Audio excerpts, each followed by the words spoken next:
Un seul titre ce dimanche 20 mars, jour de vote dans notre pays. Les Nigériens sont sortis aujourd'hui pour élire le futur président de la République.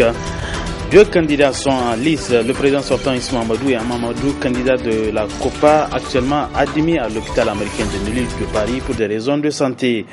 Le point du déroulement des opérations de vote dans ce journal avec nos envoyés spéciaux. Mesdames, Messieurs, bonsoir et bienvenue sur cette édition d'information. Je l'annonçais dans les titres, les Nigériens ont accompli ce dimanche 20 mars 2016 le vote de l'élection présidentielle deuxième tour. Un duel entre le président sortant Issou Mahamadou et son challenger Hamamadou, candidat de la COPA, actuellement admis à l'hôpital américain Neuilly de Paris pour des raisons de santé. Ce matin, le chef de l'État Issou Mahamadou a voté au bureau 00 qui a également accueilli les personnalités et leurs épouses. Plusieurs défis attendent le nouveau président de la République, a annoncé le candidat Issou Mahamadou. Le compte rendu de cette activité de ce matin avec Hassan Salem Moussa. L'ambiance n'est pas comme celle du 21 février dernier, ce dimanche à l'hôtel de ville de Niamey qui a abrité le bureau de vote numéro 001. Ici, les opérations de vote ont débuté comme prévu à 8 heures. Les électeurs viennent à compte-gouttes pour exercer leur devoir civique. Le président de la République a accompli le sien aux environs de 10 heures avant de se confier à la presse. Le vainqueur, quel qu'il soit, doit penser à rassembler les Nigériens. À rassembler les Nigériens au-delà de son camp. Il doit rassembler tous les Nigériens parce que des défis importants nous attendent le Niger.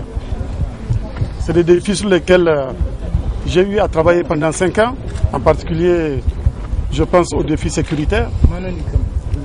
Rappelez-vous qu'il y a quelques jours, nous avons été victimes d'une double attaque. Une à l'extrême ouest de la région de Tillabéri à Dolbel et l'autre à l'extrême est à Bosso dans la région de Difa. C'est pour vous dire que des questions importantes attendent le prochain président, des défis importants l'attendent. Il a besoin d'une union sacrée, il a besoin de l'union de tous les Nigériens. Et du reste, notre hymne nous commande d'éviter les vaines querelles. Eh bien, il faut qu'on évite les vaines querelles. Contrairement au scrutin du premier tour, celui-ci a connu moins de problèmes au démarrage. Tout se déroule normalement, précise le président de la Commission électorale nationale indépendante, CENI. Actuellement, d'après les informations que j'ai, tout se passe normalement. Je tiens à dire que les dysfonctionnements qui ont été constatés lors des élections passées ont été corrigés. Je vous assure que toutes les dispositions ont été prises. Et je vous confirme que l'essentiel, la plupart des bureaux de vote ont ouvert à l'heure. Et pour le moment, on ne nous a pas signalé de manque de matériel et documents électoraux. Nous avons tout mis en œuvre pour proclamer les résultats globaux provisoires dans les meilleurs délais. Les 48 heures, surtout qu'il s'agit d'un seul scrutin, le scrutin présidentiel deuxième tour. En plus du président de la République, le Premier ministre Brigitte Raffini, les membres du gouvernement, les présidents des institutions et les officiers généraux et supérieurs de forces de défense et de sécurité ont fait leur choix entre les deux candidats en lice, Issou Mahamadou et Hama Amadou. L'enjeu de ce scrutin de dimanche, c'est le taux de participation en l'absence des militants de l'opposition à l'appel de leur leader de la COPA. Voyons à présent le déroulement des opérations de vote dans certaines zones de notre pays. Première escale, le département de Kolo. Sur place, nos envoyés spéciaux Michel Deji et Soumela Blay.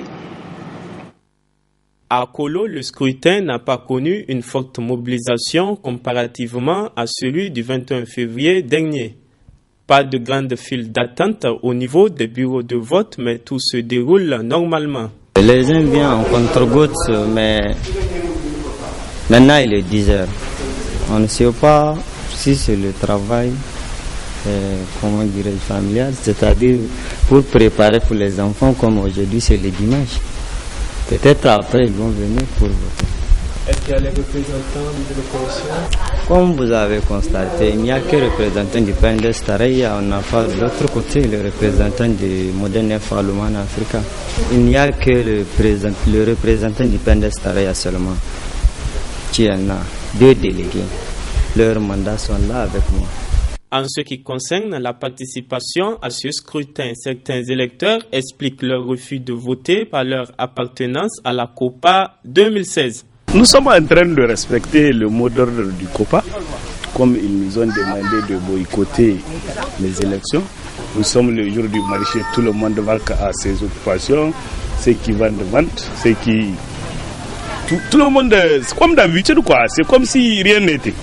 Toi seul tu ne peux pas crier alors qu'il n'y a personne derrière toi. Tu as vu le premier tour, ça a été autre chose ici à Kolo. Pour ceux qui arrivent et qui accomplissent ce devoir sans beaucoup attendre, c'est la joie d'avoir accompli une mission citoyenne. Je viens de voter tout de suite. Ouais.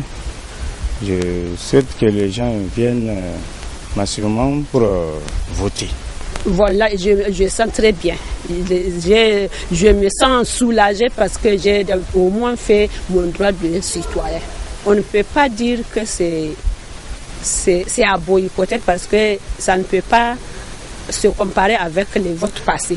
Les votes passés, il y avait jusqu'à 15 pour les présidentielles, jusqu'à combien pour les législatifs. Donc là-bas, il y a plusieurs partis qui se mobilisent. Les gens vont et viennent, mais cette fois-ci, c'est 2 personnes. Donc ça ne peut pas avoir la masse qu'on a eue dans les premiers tours du 21. Il y a des gens qui sont en brousse, il y a des commerçants qui sont en train de vendre. Après, ils vont venir voter. Pas donc d'incident majeur dans les quelques bureaux de vote des 53 que compte cette commune urbaine de Kolo. Mais à la fermeture des bureaux de vote, les seuls présents auront à procéder au dépouillement et à l'établissement des PV qu'ils doivent faire parvenir à la CENI. De Kolo, direction Dosso, dans la capitale des Jarmakoy, le vote s'est déroulé dans le calme avec un taux de participation assez moyen à la mi-journée. C'est le constat de nos envoyés spéciaux Michel Diji sur les images de Halidou Brema. À Dosso, la Commission électorale nationale indépendante CENI, conformément à sa mission, a pris toutes les mesures nécessaires pour un bon déroulement de ce second tour de l'élection présidentielle, opposant le candidat de la MRN, Mahamadou Issifou, à celui de la COPA, Mahamadou. L'ouverture des bureaux de vote est intervenue aux environs de 8 heures précises. C'est au bureau de vote numéro 1 de Fada 1 que les autorités de la région et autres personnalités ont effectué leur devoir de citoyens. Mes impressions étaient bonnes au premier tour. Cette fois-ci, au second tour, mes impressions sont très bonnes. Nous avons trouvé sur place une parfaite organisation de la CENI et j'avoue que la fluidité au niveau des opérations est totale. Je pense que cette fois-ci, les observateurs n'auront rien à dire par rapport à l'organisation de ces élections. Je suis très heureux d'avoir accompli cet acte de citoyenneté.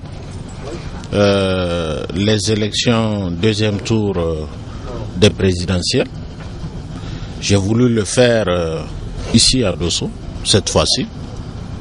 Et je constate que les bureaux ont été ouverts à temps. Et je souhaite qu'ils soient fermés à temps. Je souhaite que toute la population sorte pour voter massivement le candidat de leur choix. À ce début de matinée, tout se déroule normalement dans le calme et la sérénité. L'ensemble, ça se passe bien. Mais c'est un peu calme, comme c'est la matinée. Les gens viennent en compte-gouttes. Nous étions là avant 8 heures. Nous avons tous les matériels, tout est OK. Nous avons 2 délégués, 3 ascenseurs, un secrétaire et moi qui suis la présidente. Depuis le matin, les autorités sont venus vraiment massivement voter et que jusqu'à présent on n'a aucun problème. Les gens viennent en compte-gouttes et nous appelons à tous les autres électeurs de venir voter sans problème. Nous sommes là pour ça. Nous appelons aux Nigériens de sortir voter massivement. C'est leur droit de vote, à exprimer leur droit. Le devoir de tout un Nigérien, c'est leur devoir de voter. On n'empêche à personne de voter. Donc nous appelons aux Nigériens d'être sereins, sans problème. On a 443 écrits. Nous pensons à partir de... Les Nigériens, généralement, c'est à partir de 13h, 14h, 16h, commence à sortir. Ça, c'est d'office. Mais nous attendons vers 15h, 16h pour voir que peut-être les gens vont venir voter. Et nous pensons vraiment que le taux sera élevé, Inch'Allah. La région de Dosso compte 43 communes, 3147 bureaux de vote pour 916 868 inscrits. Restons toujours à Dosso, où juste après avoir suivi donc le vote des autorités régionales, notre reporter Nasser Dantofo a fait un tour au niveau de quelques bureaux de vote de la cité des Jarmokoy, suivant son compte rendu. C'est 20 mars, jour du scrutin du second tour pour l'élection présidentielle. Le premier constat qui se dégage dans la ville de Dosso, c'est cette impression d'une journée ville morte où toutes les activités tournent au ralenti dans la mi-journée. Le second constat, c'est cette mobilisation timide au niveau des bureaux de vote où aucune file d'attente n'est visible, aucun engouement, contrairement au premier tour, comme nous l'expliquent ces citoyens qui vaguent à leur occupation quotidienne. Moi, je n'irai jamais à ce vote-là. Je suis contre et je le répète, je ne vais pas. Je ne vais pas et je ne suis pas le seul. Il faut considérer les quatre vérités. Je ne suis pas le seul. On est nombreux. Ici à Dosso, c'est zéro. Votez pour qui? Pour qui? Moi, mon président est enfermé. Donc, je n'ai pas le droit d'aller voter pour Jacques ou Kwaku. Non, non, non. Il faut qu'il sorte. Mener sa campagne comme qui que ce soit. Mais un prisonnier? Non. C'est pas possible. Je n'ai pas accompli ce devoir civique. Je n'ai pas accompli ça parce que moi je ne suis pas d'accord avec la politique de Mamadou Issoufou. D'autant plus que lui ne veut pas la calmer la tranquillité de notre pays. Moi je trouve que la politique qu'il est en train de faire, c'est une politique de division. Il est en train de diviser nos citoyens. Il est en train de diviser notre pays. Je n'ai jamais vu un président ici au Niger, en tout cas, qui a fait cette politique que Mamadou Issoufou est en train de faire. D'autres citoyens restent confiants quant à une bonne mobilisation des électeurs d'ici la fin de la journée. Il y a l'engouement qui est là. Et c'est vrai, les premières heures, les gens ne sortent pas comme on le veut. Mais je vous promets que d'ici midi, vous allez voir, la tendance va changer. Et c'est vrai, il y a eu des campagnes d'intoxication. Mais quand même, on ne va pas croire à tout cela et on va inviter quand même nos militants à venir exercer leur droit qui est aussi leur devoir. Tout à fait normal parce que c'est mon droit. Je suis citoyen, je suis nigérien 100%. Donc tout ce qui concerne moi, c'est un droit du citoyen, je dois faire ça. Et c'est un devoir pour moi. Je me glorifie et je remercie aussi Dieu qui m'a montré ce jour-ci. Je suis venu, j'ai voté au fond de mon esprit là où ce que je pense. Oui, ça c'est mon droit. Absolu. Je suis confiant parce que Dieu a fait en sorte qu'il est venu jusqu'au paradis lui seul. Donc, c'est pas ma volonté, ni la volonté de quelqu'un, c'est une volonté de Dieu. Donc, quelqu'un de bonne moralité, quelqu'un de bonne foi, doit suivre pas à pas les données de Dieu. On est satisfait avec les gens qui viennent pour vraiment faire le devoir du Nigérien. Parce que c'est un devoir. Chaque Nigérien doit venir voter massivement. On est très content parce que les gens sont en train de venir. Ce qu'il faut noter aussi, c'est cette absence des délégués du parti Lumana dans le bureau de vote, contrairement au PNDS qui est représenté par des délégués dans chaque bureau de vote. De Dosso, direction la région du fleuve où ce matin une de nos équipes était dans cette zone pour constater de visu le déroulement du vote dans cette partie du pays. Le résumé de cette journée électorale avec nos envoyés spéciaux sur place à Tillabéri, Adam Ousmana et Nasser Sedou. C'est dans les environs de 9h que les officiels de la région du fleuve, avec à leur tête le gouverneur de Tillabéri, ont donné le coup d'envoi du scrutin second tour de la présidentielle. Occasion pour le premier responsable politique de la région d'appeler ses administrés à remplir ce devoir civique. C'est avec une immense joie que j'ai effectué ce devoir, qui est un devoir de tout citoyen. Et donc je pense que tout se déroule très bien.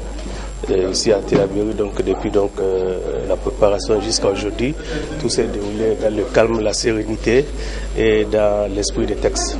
Depuis que l'opposition a lancé cet appel au boycott, nous avons dit à la population de sortir manifester leur devoir, leur droit de citoyen, donc de sortir voter. Le vote, c'est un droit. C'est un droit pour le citoyen. Quand on dit voter, on n'a pas dit de voter pour X. La délégation du gouverneur a ensuite visité plusieurs bureaux de vote pour s'enquérir de leur fonctionnement. Dans aucun bureau de vote visité, nous avons pu constater un manque de matériel ou l'absence d'un membre du bureau de vote. Donc, tous les bureaux de vote sont au complet, le matériel est complet.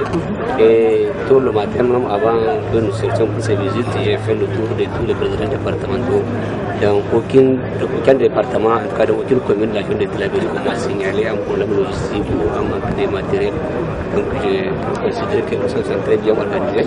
Si du point de vue organisationnel, ce scrutin est quasi parfait, il en est autrement de son engouement pour la population. Vraiment, il y a une grande lenteur. Tout est calme. Puisque sur 427 électeurs depuis ce matin, on n'a eu que 42 votants. À midi, le bureau est déjà ouvert depuis 8h00, on a commencé. Peut-être après les travaux domestiques, les gens vont venir. Le taux de participation à ce vote varie entre 8 à 10% pour la plupart des bureaux de vote de la commune urbaine de Tilaberi dans les environs de 16 heures. Quant au niveau de la commune rurale de Karma, très peu sont les bureaux de vote qui ont comptabilisé une trentaine de votants à 17 heures, d'où un taux de participation de 2 à 8%. Ainsi, l'on peut sans risque de se tromper dire que Tilaberi a répondu favorablement au mot d'ordre du boycott du scrutin lancé par l'opposition. À noter que cette dernière a d'ailleurs brillé par son absence au niveau de tous les bureaux de vote où normalement elle doit se faire représenter. De Tilaberi cap sur Zender, la capitale du Damagaram, où les opérations de vote se sont passées sans grandes inquiétudes ce matin. Le président du PNDS, Taria Bazoum Mohamed, qui a voté à Zender, et le député Boukari Sani Dizili livrent leurs impressions à nos confrères de Gaskia de Zender. On les écoute. Il faut retenir que cette fois-ci, la CENI s'est beaucoup rattrapée, elle s'est ressaisie. Les conditions d'organisation de ce scrutin sont excellentes. Le vote se passe dans de bonnes conditions. C'est très fluide parce que c'est rapide. Ce n'est plus le vote du premier tour couplé aux élections législatives où il y avait des grands cafouillages. Et voilà, donc je me réjouis de cette situation et j'appelle les populations de la ville de Zender à sortir encore plus massivement pour venir exercer leur droit de vote et faire le choix du président de la République qui aura gouverné notre pays pendant 5 ans. C'est un enjeu important par conséquent et j'en appelle une fois encore à une mobilisation très forte de la ville de Zender et des Nigériens de façon générale. J'ai vraiment accompli ma mission en tant que citoyen en votant aujourd'hui un président démocratiquement élu et que les institutions républicaines, toutes, tant qu'elles vont être mises en place d'ici peu de temps. Tout ce que nous savons et ce que l'opinion nationale, l'opinion internationale reconnaît que dès le premier tour que le président Mohamed Issoufou a gagné ces élections, à partir du moment où 48,43%, le second vient avec 18%, j'arrondis, si je peux dire que Issoufou est à 50, le président Issoufou était à 49% et le président Hamma à 18%. Bon, maintenant, les autres partis, toute addition faite, ils sont à 36. Le camp présidentiel est à 64, mais il est tout à fait normal que ces gens-là se retirent. Et pour dire qu'ils ne vont pas se présenter puisqu'ils savent qu'ils partent perdants. Voilà, vous venez donc de suivre le point des opérations de vote au niveau donc de certaines régions de notre pays. Vous avez eu droit aux échos dans la région de Tilaberi, Dosso, département de Kolo, Zender et à Niamey. Et restons à Niamey où à quelques minutes donc de la fermeture des bureaux de vote, une de nos équipes était donc sur place pour faire le constat du déroulement du vote. Et pour ce sujet, retrouvons Ousmane Seyou. C'est pratiquement sous le clair de lune à travers des lieux déserts que ces derniers votants viennent pour accomplir leur devoir civique. Sans encombrement aucun, ils remplissent les formalités. Un vote va s'être déroulé sous le regard des présidents des différents bureaux de vote. En ce qui concerne notre bureau, ça s'est très bien passé. Il n'y a eu aucun problème et les électeurs sont venus. Ceux qui étaient motivés pour venir, ils sont venus et ils ont voté. Du début à la fin, je pense que l'ambiance a été très bonne. Bon enfant, parce que les gens étaient déterminés à voter leur candidat. Et c'est pourquoi il y a eu cet engouement, particulièrement dans notre bureau 25. Aucune difficulté d'ailleurs, aucune difficulté. Ça s'est très bien passé. Ça s'est bien passé, du début à la fin. On est fiers vraiment des Nigériens. Tout est passé bien. Les gens ont participé. Il n'y a pas eu de problème aussi. L'engouement n'aura pas été au rendez-vous. En dépit de la mise à la disposition du matériel électoral par la CENI, la Commission électorale nationale indépendante dans les différents bureaux de vote. Reste à savoir le taux de participation qui sera dit officiellement à travers des voix beaucoup plus autorisées. À l'occasion du scrutin donc de ce dimanche, l'ambassadeur des États-Unis d'Amérique au Niger a visité le groupe de radio et télévision Labari. C'était ce matin. Eunice Reding a été reçue sur le plateau de la télévision Labari. Elle a répondu à plusieurs questions donc relatives au vote de ce dimanche. C'est une journée historique pour les Nigériennes. Choisir le président, c'est très important d'avoir la participation de tous les Nigériens qui sont inscrits. C'est très important pour le peuple à exprimer leur volonté. Et pour nous, les Américains, notre pays démocrate, c'est un droit fondamental. Donc, les opérations de vote ont débuté ce matin, donc aux environs de 8 heures dans la plupart des bureaux de vote. Certainement, vous étiez sur les terrains, excellent. Donc, vous avez sillonné quelques bureaux de vote. Et quels sont vos premiers constats? Oui, je suis passé dans quelques bureaux de vote. J'ai vu des gens alignés. Aussi, j'en ai vu d'autres en train de voter en calme. Et l'impression, vraiment, c'est une impression de calme, de tranquillité. Et c'est très important pour cette atmosphère de sérénité continuer pour toute la journée de scrutin. Donc, le gouvernement américain c'était un partenaire historique du Niger et certainement les États-Unis ont appuyé le Niger dans le cadre du processus électoral. Et parlez-nous un peu de cet appui. Alors, récemment, nous avons collaboré avec NDI, National Democratic Institute, et aussi IRI, International Republican Institute. C'est une collaboration pour la formation. On a formé les membres de la CENI, les membres de partis politiques, les délégués de la société civile sur la collecte et le partage des informations par rapport au déroulement de la vote. Et aussi, juste récemment, du 8 au 11 mars courant, nous avons facilité une visite, une mission de consultation de l'ancien président INEC, le CENI de Nigeria, professeur Atihiru Mohamedou Djega, qui a eu l'opportunité à partager les leçons tirées de l'expérience du Nigeria en 2015 avec des élections présidentielles. Donc, Excellence, et vous avez certainement suivi les différentes déclarations lors du premier scrutin et le deuxième est en cours. Et quel est votre message à l'endroit du peuple nigérien et des politiciens en général? Oui.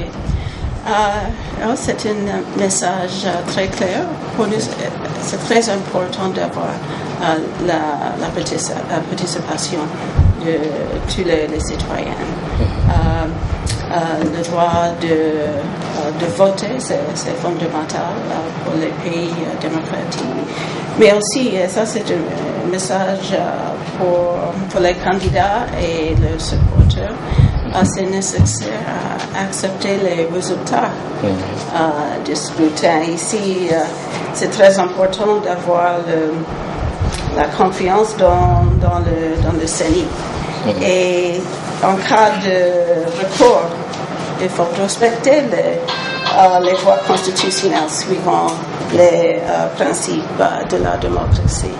Et vraiment, pour moi-même, j'ai la confiance dans le peuple nigérien et aussi les partis politiques, les candidats et les supporters, mais aussi les institutions démocratiques, y compris le CENI. Donc, peut-être pour finir, Excellence, et certainement vous suivez le programme de la radio et télévision La Bari. Quelle appréciation faites-vous de nos programmes? C'est très important pour moi parce que c'est une source d'information par rapport à la situation économique, politique et sociale ici au Niger. Donc, je voudrais saluer le Bari pour le rôle qu'il joue ici dans le média.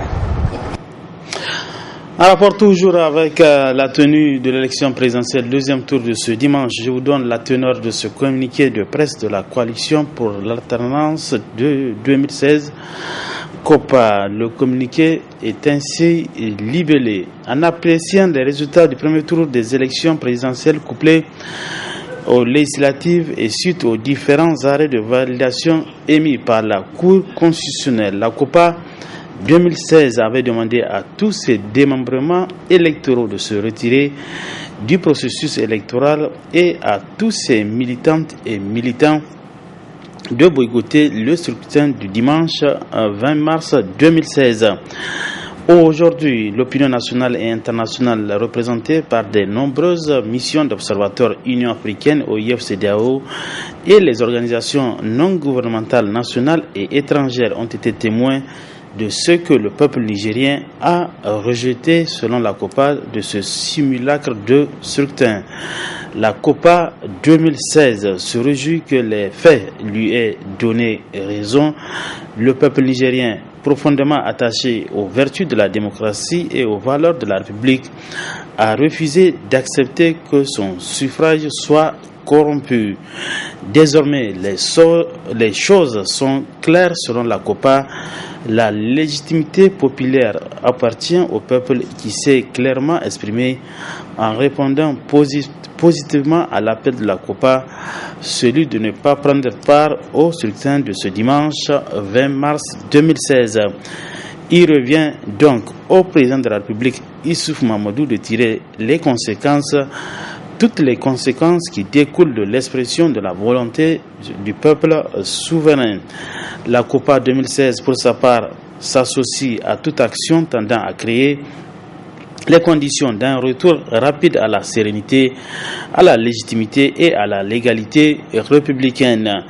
En tout état de cause, la COPA 2016, tout en félicitant les militantes et militants pour leur mobilisation exceptionnelle, leur demande de rester vigilants et déterminés afin de transformer cette sanction du 20 mars 2016 du régime actuel en victoire du peuple nigérien. Merci, vaillant peuple du Niger, fait à Niamey le 20 mars 2016 pour la conférence des présidents de la COPA, le porte-parole Ousseini Salatou. C'était donc un communiqué de presse de la COPA 2016 en rapport avec la tenue de ce succès de dimanche 20 mars 2016, l'élection présidentielle deuxième tour. Dernier élément de ce journal, le monde francophone célèbre ce 20 mars la journée internationale de la francophonie. L'événement commémore la signature de l'Alliance de coopération culturelle et technique ACCT qui a vu le jour à Niamey en 1970. À cette occasion, la secrétaire générale de l'OIF a livré un message que je vous propose de suivre. Chers amis, nous sommes des millions à fêter la francophonie et la langue française sur les 5 continents en cette journée du 20 mars. Et le lien fort qui s'exprime entre nous, comme chaque année ce jour-là, prend en ce 20 mars 2016 une dimension symbolique et une urgence particulière. En effet, nombre de pays de l'espace francophone et tant d'autres sont depuis plusieurs mois touchés au cœur par des attentats terroristes lâches, cruels et meurtriers, perpétrés au nom d'une idéologie de la haine. La menace plane encore et toujours, mais à la stratégie de la terreur, les populations ont voulu partout répondre par le courage, par la volonté de se dresser fièrement et de célébrer la vie. Les frontières sont tombées, du Mali à la France et à la Belgique, du Cameroun à la Tunisie, du Niger au Canada, du Tchad à l'Égypte, du Liban à Madagascar, du Burkina Faso au Québec et à la Suisse, du Vietnam au Burundi et à la Roumanie. Les messages de solidarité sont venus sur tous les continents se mêler. Alors, saisissons l'occasion de ce 20 mars pour faire de notre langue commune une langue de résistance, en redonnant tout leur sens et tout leur pouvoir aux mots qui nous relient et qui nous unissent. Tous les mots nous parlent, mais certains plus que d'autres, parce qu'ils expriment l'essence profonde de la condition humaine.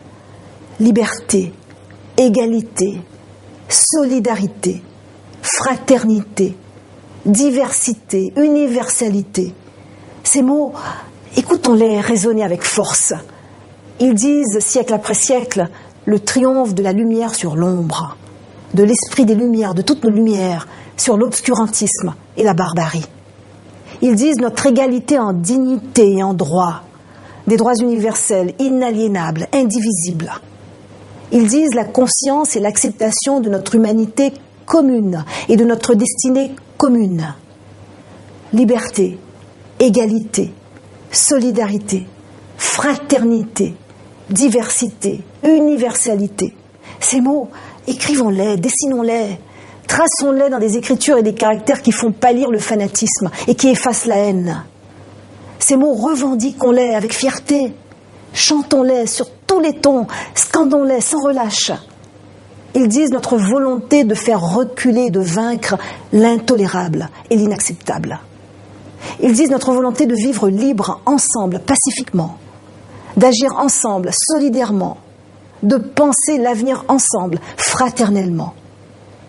Alors, en cette journée internationale de la francophonie, fêtons partout avec allégresse et une conviction renouvelée le pouvoir de notre langue commune, la langue française, et le pouvoir des mots.